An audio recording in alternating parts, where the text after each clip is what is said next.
So mao ni ako ang equipment, kanis mo ni akong test generator sa mga frequency. Tagsa naapoy ka ng mga sound nga imong paminawon, ibutan nimo og amplifier na speaker na maminaw lang gud ka. Siguro I think 10 minutes sakto na kayo. Pero kani is just a visual demonstration of what really happens sa kanang iniigo sa frequency sa water. So usa ni set up.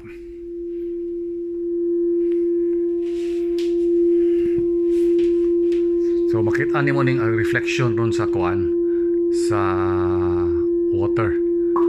Oops, sorry. So kana mo na siya butang ta 344 hertz.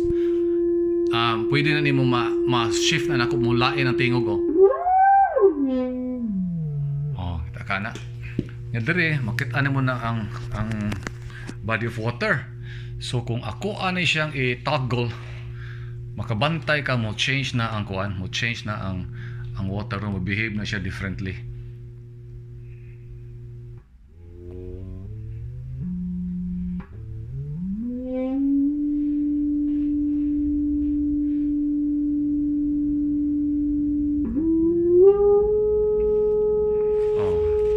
Hey, go out there.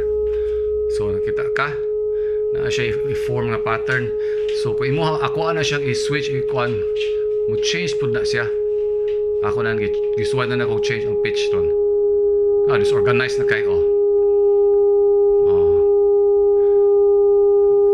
na siya frequency raw. Untol-untol ang tubig.